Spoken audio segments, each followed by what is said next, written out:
अल्हम्दुलिल्लाह, अल्लाह का शुक्र है। अरे बेचारा भूखा। ये है बाबा रहमान, एक सादा दिल बूढ़ा, फिमुनिया मोहब्बत से भरी थी। उसके साथ थी उसकी बूढ़ी बीवी, एक वफादार गुढ़ा और एक प्यारी सी बकरी।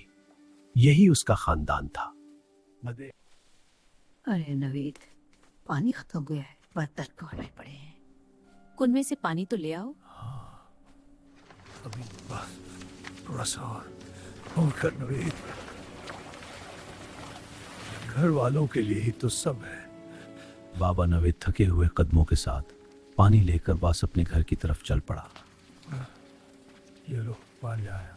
अल्लाह तुम्हें सलामत रखे। रात का सुनाटा था, गांव सो चुका था, मगर बाबा नवीद की दुनिया अभी जाग रही थी।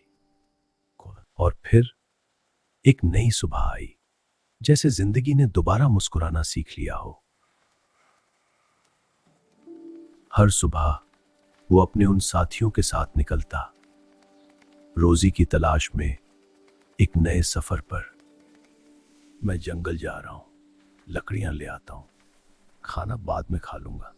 जल्दी वापस आना, अपना ख्याल रखना। जंगल पहुंचकर बाबा नवेद आहिस्ता आहिस्ता झुक कर भी रहा है।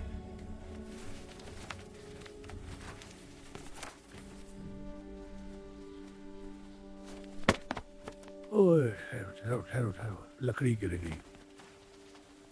घर पहुंचकर बाबा नवीद कुछ देर के लिए उसकी बेटी खामोशी से उसके पास आती है और दरवाजे पर खड़ी वही बूढ़ी माँ सब कुछ देखती रहती है। बाबा नवीद लकड़ियां तारकर घर के लिए रख देता है और थोड़ा सा सिस्तरापी के लिए संभाल कर आराम के बाद बाबा नवीद फिर निकल पड़ता है बाकी लकड़ियां लेकर बाजार की तरफ, जहां वो अपनी मेहनत चंद सुकून में बीच देता है। मगर उसके चेहरे पर एक सुकून होता है, क्योंकि वो जानता है यही उसकी जिंदगी है।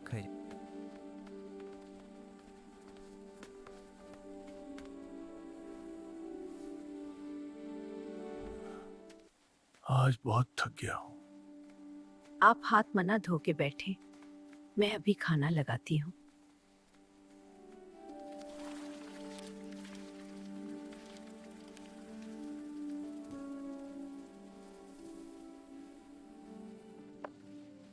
मेहनत का सुकून और घर की मोहब्बत, यही असल दौलत है। माशाल्लाह, कितने मेहनती बच्चे हैं और उस्ताद भी बहुत बहुत मेहनत से पढ़ा रहा है। अल्हम्दुलिल्लाह, अल्लाह का शुक्र है।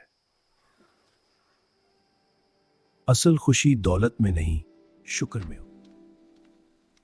अरे बेचारा भूखा लग रहा है। आपका बहुत मेहनत। जो खुद भूख जानता हो